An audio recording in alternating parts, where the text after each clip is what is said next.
Hello everyone, welcome back, and of course this week we are ranking Future Past. Future Past is probably my favourite Duran Duran album. I don't know why, but I just love every song on Future Past. I had such a difficult time ranking this album.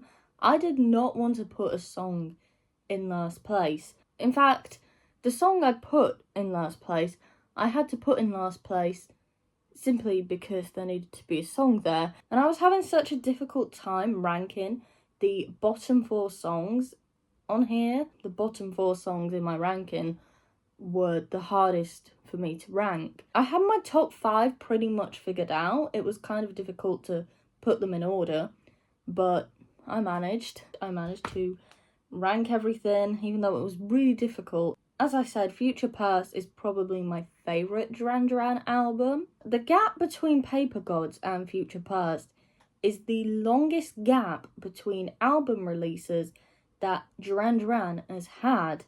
Paper Gods came out in September 2015 and Future Past came out 6 years later in October 2021. However, that is also because the release was pushed back due to the pandemic. And Future Past was initially meant to be released in 2020.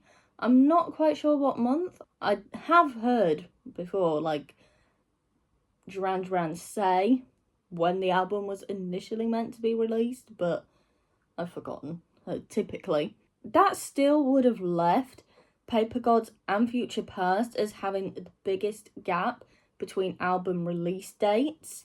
From what I saw when I was looking at all the years of album releases from Duran Duran, they were no more than 4 years apart. And obviously Paper Gods and Future Past is a 6-year gap, so that's quite a long time. It's understandable because they were doing other things in between that gap, and you don't just make an album overnight, and you want to perfect things. And as I said, the pandemic did push back the release date by about a year, but either way it still would have been a 5-year gap if not for the pandemic. And the album was produced by Errol Alkan, Mark Ronson and Giorgio Moroder, and Graham Coxon from Blur is the main guitarist on this album. But anyway, before we get into the ranking, I just want to give my usual disclaimer that just because a song is at the bottom of my ranking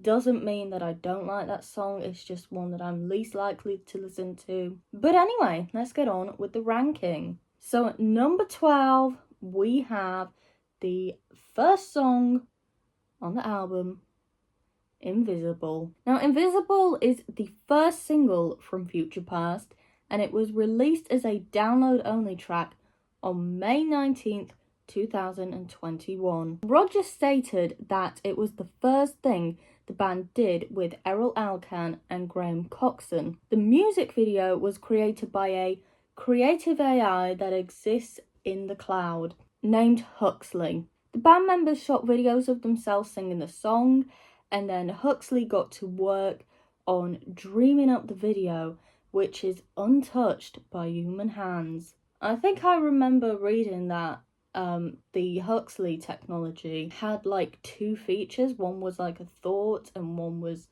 dreaming, and this was sort of the first video that had ever been dreamt before. I have watched the video. I find it a little bit freaky, and I know it was a little bit of a controversial topic, I think, about them using AI and artificial intelligence to make a music video. But I kind of understand why they did, because this is Duran Duran and they're always trying new things, and they're always kind of the first to do things. I'm pretty sure they were the first band to have a downloadable song from the internet. I might be a little bit wrong about that, but I'm definite that they would at least one of the first few. So while I can understand why people were kind of upset about it, I also understand why they created the video that way. But anyway, I simply put Invisible at the bottom of the list because, I don't know, simply because I had to put the song at the bottom and it was really difficult. Songs 12 to 9 in the ranking, they were the ones that I struggled to put in places on this ranking because I really love Future Past, and it was just really difficult to decide between the songs and where they were going to go and which was coming last. I think Invisible is a great start to the album, and so we will leave it at number 12. At number 11, we have a song that I only realised how good it was last night when I was listening to the album the whole way through, and that is More Joy. Now, More Joy is the second single from Future Past, released on August 5th, 2021. The song contains backing vocals by a Japanese all-girl punk band who are named Chai. Now, More Joy was born out of a crazy jam from Duran Duran, Errol Alkan and Graham Coxon, which Nick stated. He then states they weren't sure if the song would fit in at first, but they came up with the chant More Joy early on, and it became the key to the rest of the track. Now, after Nick suggested some girlish voices for the track, Simon had the idea to enlist Chai, and Roger says the song is one of his favourite rhythm tracks on Future Past. Now, as I said, at first, I wasn't actually that keen on this song, and I'm not really sure why, but whenever I do a ranking, I always listen to the album again in full, so I'm not just, thinking of the songs from memory. And obviously, More Joy was in there, and I actually realised it's a pretty good song, and I just don't think I really gave it the credit that it deserved before. I really do think it's a song I will come to like more and more. I just hope that it's also not one of those songs that I start liking too much, I play it too much, and then I don't like it at all again, because I have done that with some Duran Duran songs. It's not that I come to not like them, it's just I play them so much that there comes a point when I don't want to play the song anymore because I've listened to it a little too much. So I'm hoping I don't do that with More Joy. But I will make an effort to listen to it more because it's actually a really great song. And we will leave it at number 11. At number 10, we have the title track, Future Past.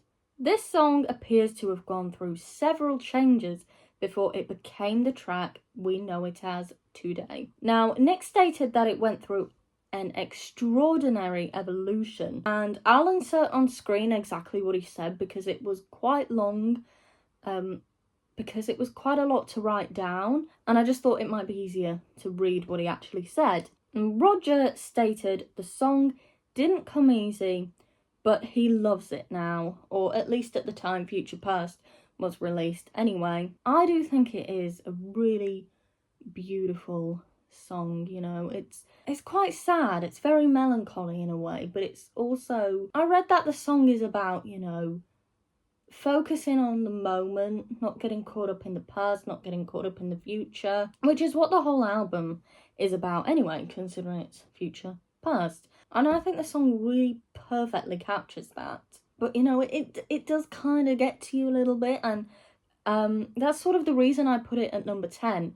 It's simply because I don't listen to it that much, because I do find it, kind of sad, not sad, but melancholy, I would say. I mean, if you've watched enough of my rankings, you might realise that I don't tend to listen to the melancholy tracks a lot. In the song, Simon mentions Brownsea Island, and apparently that refers to Simon's love of sailing because you can only get to the island by boat. But I couldn't find an official source of that, and I actually thought it was because when he was younger, his grandmother lived in Poole, which is in Dorset, which is where Brownsea Island is, and I thought it was sort of like a reference to when he was young, because he says something like, I recall the day we ran on Brownsea Island Meadow. You couldn't catch me then, you wouldn't catch me now. And I kind of thought that was maybe like a reference to when he was young. in, you know, like speaking about how he's grown older, but he can still be playful. You wouldn't be able to catch him now as you wouldn't when he was younger. And maybe I'm wrong about that. That is just my own like interpretation, but that's what I thought about it. But it could be a reference simply just to his love of sailing. As I said, I couldn't find an official source, but I thought it was interesting either way. But I don't have much more to say about Future Past, so we will leave that at number 10. At number 9, we have Anniversary, and it is the third single from Future Past, released on the 31st of August 2021. The song was written when the band was preparing to celebrate various 40th anniversaries. The year 2020 also marks Simon and Yasmin's 35th wedding anniversary. And while the song was written due to the band's own anniversaries, it also is ambiguous, which was intentional. Well, you know, Duran Duran, they tend to write a lot of ambiguous songs. And, you know, it seems they didn't want this song to just be entirely about them and them celebrating their success and, you know, their own anniversaries. They wanted it to be a song for everyone. And I do remember actually watching the concert of Duran Duran on BBC Radio 2 in December 2021. Yeah, in December 2021. And I remember Simon introducing Anniversary and saying it's for everybody. It's for anyone who is celebrating a special occasion in their life. Now, the song also contains hints to previous Duran Duran hits, and I think many fans will probably realise that. I remember when I listened to it once, I sort of got a bit of a Wild Boys vibe from it at the beginning. There's also a part at the beginning, I think it's actually the guitar, could be wrong, I'm not the most clued up person on instruments, but you know, there's like a hint to the reflex, like the da-na-na-na.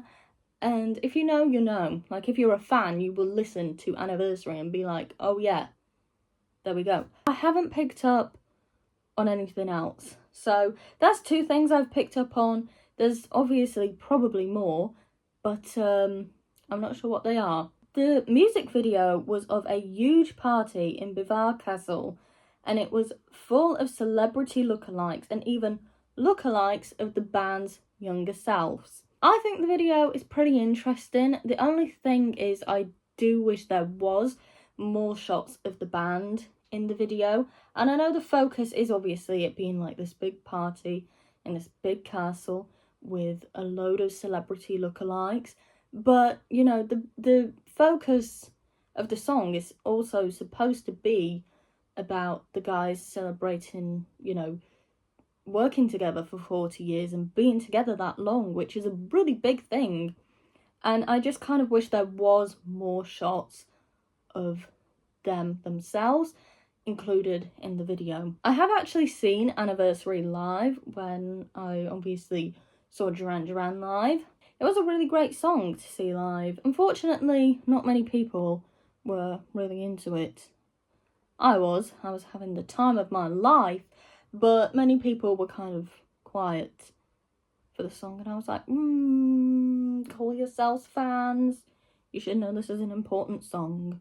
I didn't really think that.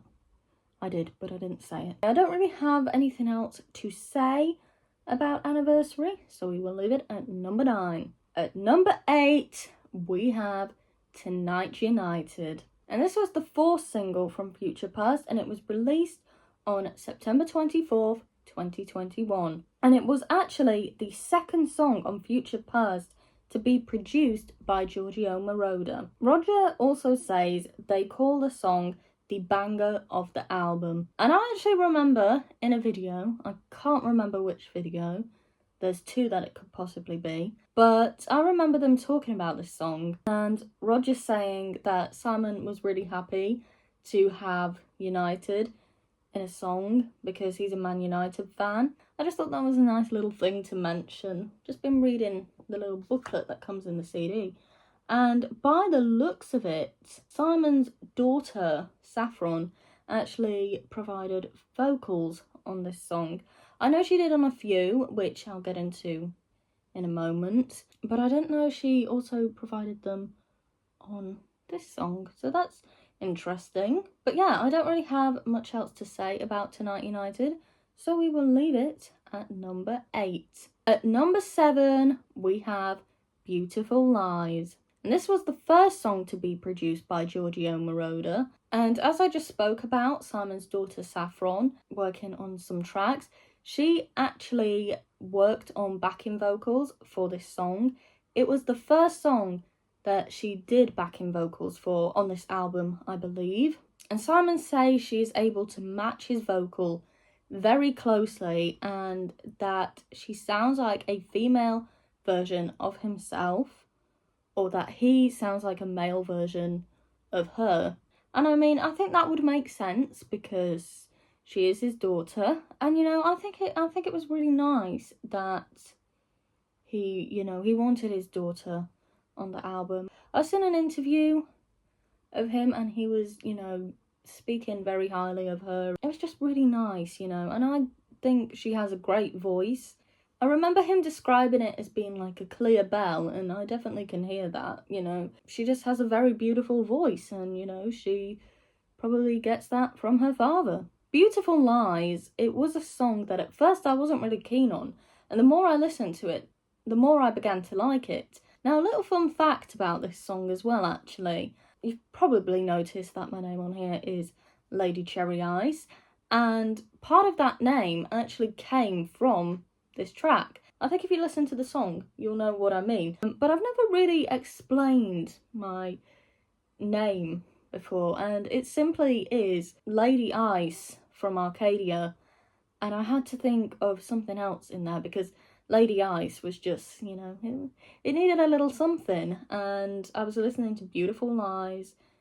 There was a lyric where Simon mentions cherry ice, and I was like, perfect. Cherries are like a big thing in the Duran Duran world, it seems. I mean, we have cherry ice cream smile, lipstick cherry, now cherry ice. There might be something else that I haven't mentioned. I've listened to quite a lot of Duran Duran songs and I don't remember hearing anything else about cherries. I don't really have much else to say about Beautiful Lies, so we will leave it at number 7. At number 6, we have All of You.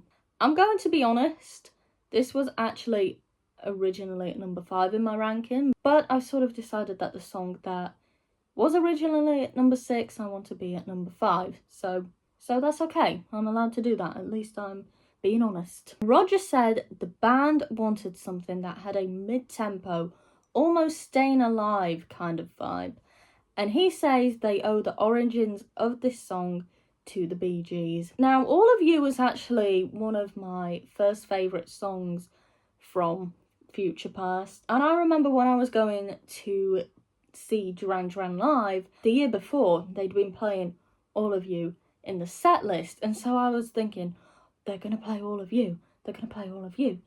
When I went, they did not, in fact, play All of You, and I was a little bit disappointed, but I also wasn't, because I was just happy to be there. And to be honest, in the moment I didn't even realise that they hadn't played the song. It was only a couple days later when I was listening to Future Past I sort of realised, hey, they didn't actually play this. So clearly it didn't bother me that much. I didn't really, go to the concert expecting to hear any certain song. It was a great night either way. I would say All of You is probably the song on Future Past that I would like to see live, clearly. But I'm also not mad that I didn't see it live, you know what I mean? Like I said, I was just really grateful to be there, and it was a great night, and I was just enjoying whatever songs they were playing. But yeah, unfortunately there was not much I could find about All of You,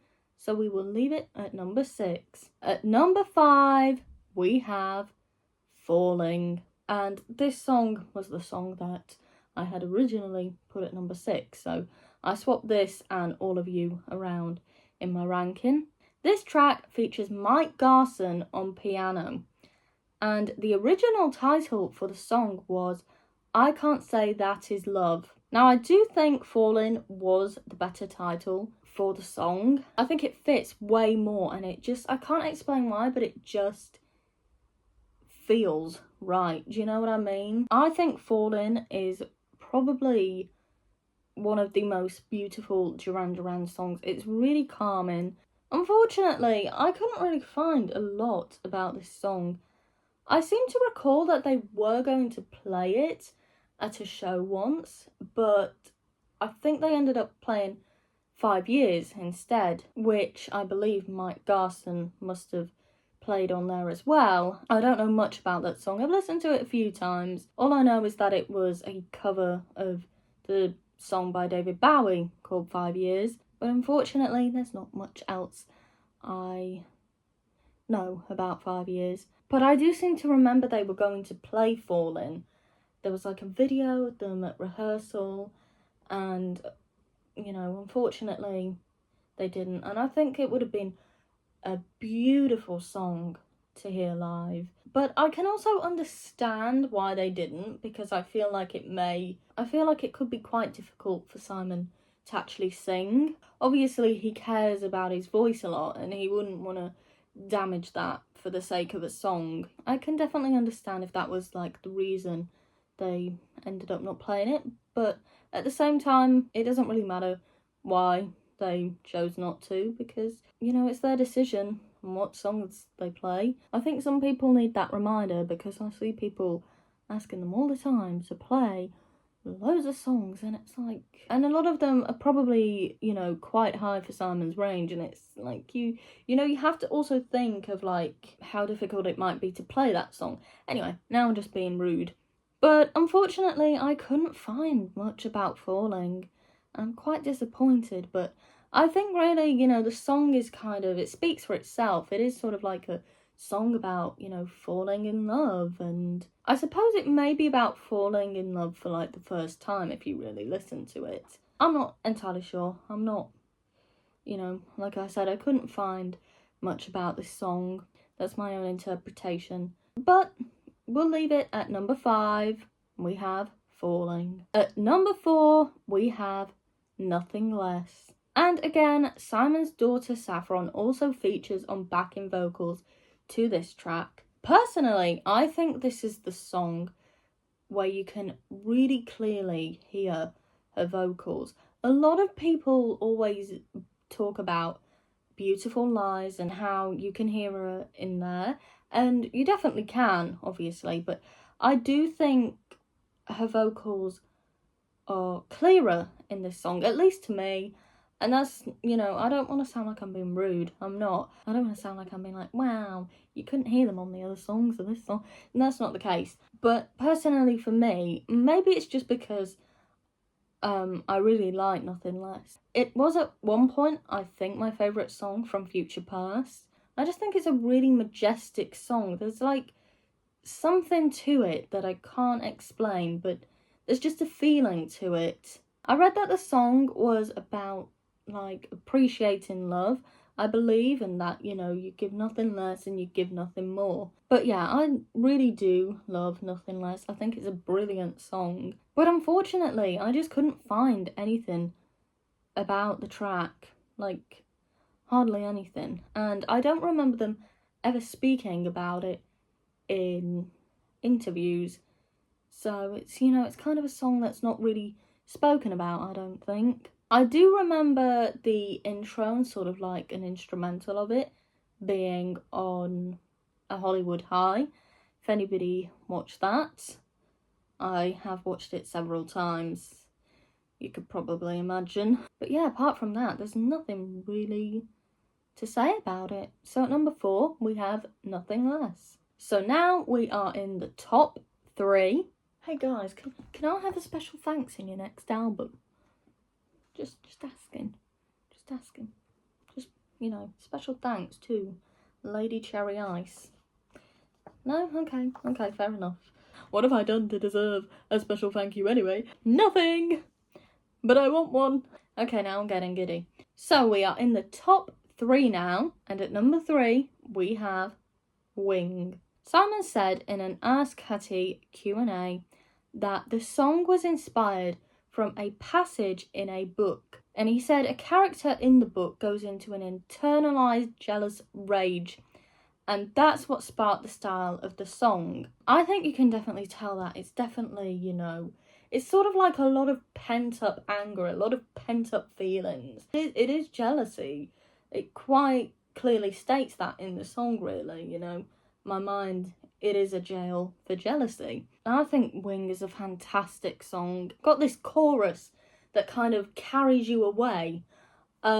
Maybe that sounds really dramatic, but that's just how I feel when I listen to it. You know, it's very, I can't think of the word, but I think listening to it, it is an amazing song. Now, it says here that Mark Ronson actually played guitar on this song. I just thought I'd point that out because I said that Graham Coxon was the main guitarist for the album, which he is, but obviously Mark Ronson was a producer of this album, so he obviously probably worked on a few tracks. But yeah, as I said, it's a really great song. And I said before in many of my ranking videos that I love when songs are sort of inspired from something. And in Wing's case, it's inspired by a passage from a book.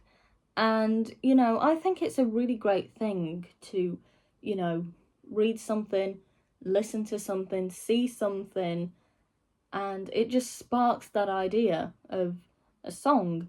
And you begin writing and, you know, you have a song out of it. And I really love that. I think it's a great way of, you know, being creative and writing. And I mentioned before that I do write songs myself, and, you know, that is kind of sort of how my ideas sometimes come along, is, you know, by hearing something on TV or reading something and then sort of piecing things together in my head. And I just think it's a really interesting thing when songs come from something, you know, because the way you can take an idea from something and come up with something yourself, I just think it's great. Now, Roger also claims to hear some Bond in Wing. I've not watched a lot of James Bond films. I don't know a lot of James Bond themes. Don't come at me for that, okay? James Bond, it's something that I've always like wanted to watch, and I just keep putting off, you know, like watching the films, because there's many. It's quite a lot for me to think of, like, oh my gosh, I really want to watch the James Bond films, but there's so many. I just don't think I'd be able to keep up. But as I said, you know, I'm not completely clued up, but I can sort of, from Bond themes I have heard, I can sort of understand what he is saying. I also remember reading on a forum that someone mentioned that, and then someone was like, I don't hear it, but someone said if you were to listen to Wing with one of the James Bond intros, I think it was Skyfall, and you muted the intro video and then listen to Wing over it, you could kind of see the vision. So I don't know, I haven't tried that, but that's just what someone said. But there's not really much else to say about Wing. I think I've said it all, and I think I've said a lot about this song. So we will leave it at number 3. At number 2, we have Give It All Up. Give It All Up is the 5th single from Future Past, and it was released October 20th, 2021. Now, this song features Tuva Lu. I believe she is a Swedish singer. She was sent the unfinished album to choose a track to feature on after the band chose her from a list of possible collaborations. She chose Give It All Up, obviously, and at first Simon was quite hesitant. He didn't want her to feature on that song, as the song was complete and he didn't want to share it. However, he accepted her choice. He gave her a chance, and now we have Give It All Up as we know it. I think it was nice that he, you know, sort of gave in and was like, okay, we'll give it. We'll see what you've got. And, you know, obviously came to like it, and now we have Give It All Up as we know it. I'm not sure I could imagine it any other way, really. I still think the song would be great if it was all Simon's vocals, but I do think that having Tuva Lu helps. It sort of just gives the song something else, you know, it gives it more energy, and I think it really gives it that sort of like sort of dynamic. I'm not sure. Like, there's just something that it gives the song. You know, it's like two people really saying, like, I'll give it all up for you, but only when it's over. This was another song that I saw live when I went to see Duran Duran live, obviously. Obviously, the vocals were not sang by Tuvalu when I saw them. Up until recently, Simon would actually bring one of the backing singers, Rachel O'Connor, up onto the stage with him, and she would sing Tuvalu's parts of the song. But it appears that song is being taken out of the set list now, which it has been in there for a couple years now. But I do think it's, you know, it's kind of a little bit bittersweet because it is actually a really good song. You know, now Rachel doesn't really have a song to sing a part of. The other backing singer, Hannah Ross, always sings the vocals in Come Undone for the live performances. So now Rachel doesn't have a song to come out onto the centre stage with. But, you know, it's understandable that they took it out because there are new songs now. You know, they probably want to change it up. They have played that song for about 2 years now, I think. But it was quite sad to see it go, really. But I do think Give It All Up is a really amazing song. I think it really fits in, like, it really feels like Future Past to me. I don't know how to explain it. Couldn't imagine it on any other album. And really, I suppose you don't really listen to other songs and think, oh, this feels like it should be more on this album. I think maybe there has been a couple of songs where I thought, oh, this sounds more like this. I've kind of lost what I was on about now. Don't go on for too long or you forget what you're going on about. Give It All Up, really amazing song. I'm really glad that I got to see it live. I was the only one in the arena singing along to it, it seemed. I mean, at least in my area, because I was the only person I could hear. Apart from, obviously, Simon and Rachel singing it on the stage, I probably angered people. Anyway, I don't really have much else to say about Give It All Up, so we will leave it in second place. And now, in first place, my favourite song from Future Past, we have Hammerhead. I mean, this might have been a bit of a giveaway if you've noticed, like, my handle on here. But yeah, I think this song is amazing. It features Ivorian Doll, who Simon brought into the studio last minute after coming up with the idea to have a rap on the track. I remember reading that Roger thought the song was finished, and then Simon came up with this idea to have a rap on there, and I think it really makes Hammerhead what it is, you know. It is the first Duran Duran song to actually feature a rap on it. I mean, I know you might say, oh, but there's been... Well, Simon's attempted to rap in songs before. Well, there is that, but, you know, it wasn't a feature, because that was actually him doing the rap. Now, I remember in the BBC Radio 2 performance, this was the only time the song was played live, I believe. I watched that quite a lot, because, like I said, I love the song, and I would have loved to have been in that audience to be able to witness the song live. I'm not entirely sure what the song is about because, you know, Simon never really explains, as he does in a lot of his lyrics, and, you know, like, I kind of read a few things, but I don't really want to share them because, you know, he's not really explained the song himself, and I don't want to, you know, share these ideas of what it might be about in case it's correct, and then it kind of feels a little bit, like, disrespectful in a way. But for me, my own interpretation of it is just, you know, sort of like the inner you, you know, like the parts of you that are not the best parts of you, really, and the parts of you that sort of want to take over.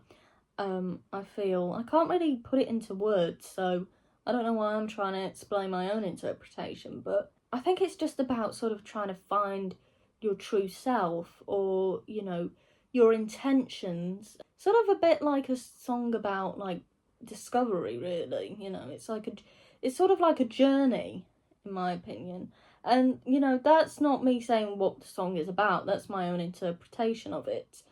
It can mean something completely different, as do a lot of Duran Duran songs to different people. But for me personally, that's just how I view the song, is it's sort of like something within you. I believe this song almost didn't make it onto the album, and Simon really wanted it on the album. Like, there's an interview, I think it was the Austin City Limits interview, and he was saying he basically fought for the song to be kept on the album. I'm so glad he did, because it really is one of my favourite Duran Duran songs, not just from Future Past, but in general. Will probably be in my just top 10 all-time favourite Duran Duran songs. It's just a great song, and I can definitely understand people are going to disagree with this, and I can definitely understand people probably not liking this song, but for me, I just feel the song. I can't really explain why, but, you know, it really is a song that, you know, some songs you listen to and some you can just sort of feel, and for me, Hammerhead is one of those songs.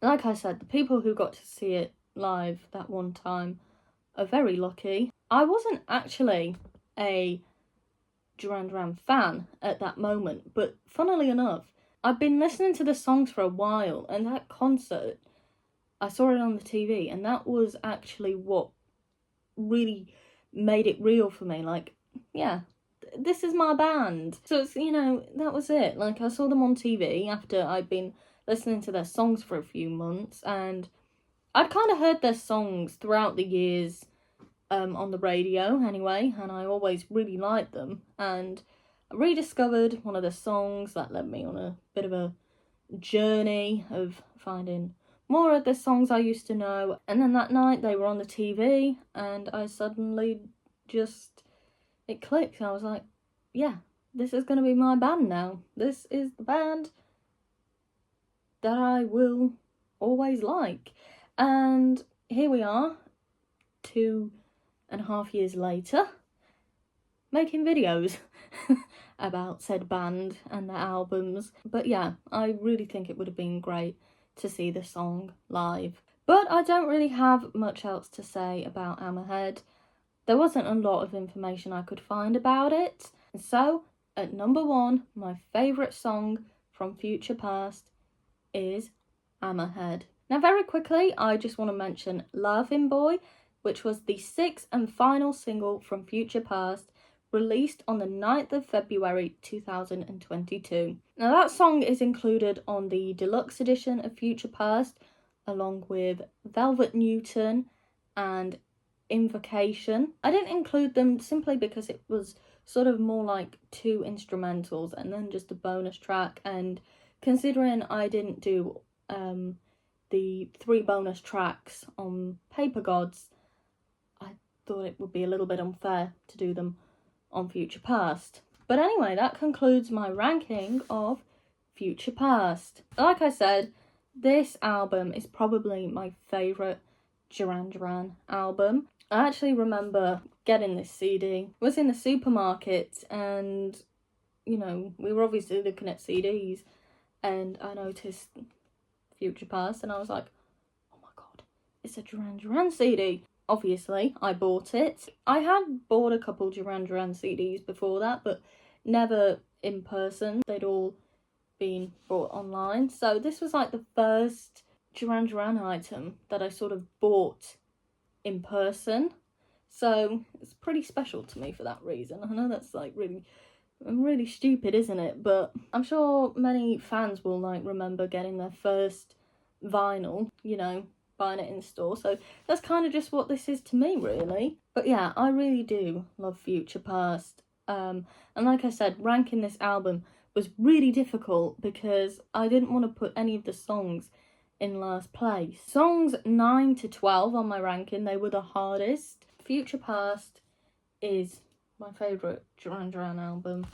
I know that might be a little unpopular. I actually realised that there's quite a lot of Duran Duran fans who don't particularly like Future Past, or only like a few songs from there, and I was kind of shocked when I discovered that. I was like, oh my gosh, people don't like this album. I can't really think of anything else to say. But from start to finish, it's a brilliant album. I didn't say this at the time. I forgot to mention this when I was talking about it. But I do think Falling is a perfect album closer. Like, and I believe Roger said the same thing, that it is a great song to end the album on. And it is. You know, it feels like the perfect sort of ending for something.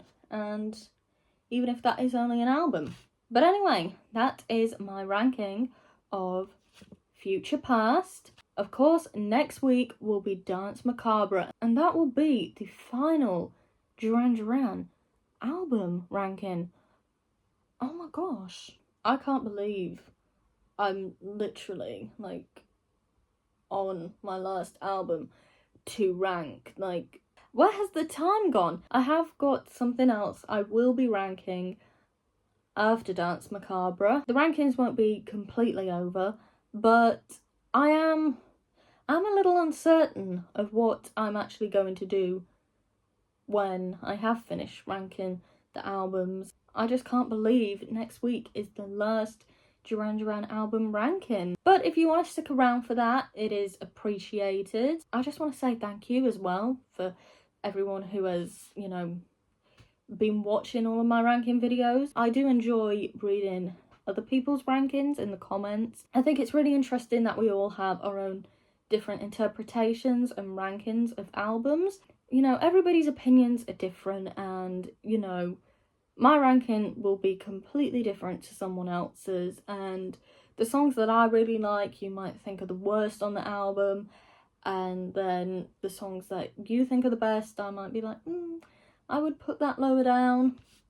But that's just the whole point of a ranking, is everyone has their own opinions. But anyway, as I said, next week will be Dance Macabre, and I'm looking forward to ranking that one because I do like Dance Macabre. But anyway, until the next one, bye.